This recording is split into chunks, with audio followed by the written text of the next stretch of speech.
Naniniwala na ako na may side effects ang titig ni Dustin, tulad ng kilig and uncontrollable smiling. Itong nakikita niyong background ko, ito ang bagong TikTok video ni Dustin kasama si Esneer. Paulit-ulit ko na tong pinapanood at nakangiti lang ako all throughout the video.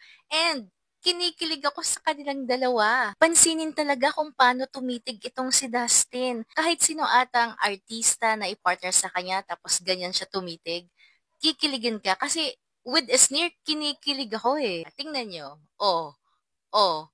With matching smile pa yan. Di ba? You see what I mean, guys? Kung merong tititig sa'yo ng ganyan, mapapa-speechless ka na lang. So, basahin natin, guys, ang ilang comments sa video na to. Si Sneer nag-comment. Sabi niya, "Hello, Munchkin, Choco Butternut Cheesecake Boston Cream ng buhay ko." Tapos may nag-reply dun sa comment niya, "Bakit mas nakakakilig to kaysa sa lahat ng ship?" Magagalit sa'yo si Bianca niyan. Tapos may nag-comment, "Nagpasakop na sa Chinese, si Jose Rizal."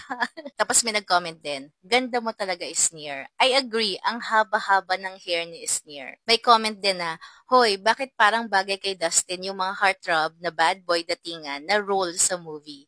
Yeah, I think pwede siya dyan. Tapos may nag-comment ng picture ni Bianca na nakasimangot. Tapos may nag-comment pang, "Hala, bakit bagay sila?" Tapos may nagsabi, "Sorry, kaka-online ko lang. Ito na ba yung Dasbia?" Tapos yung sagot, "Siyang tunay."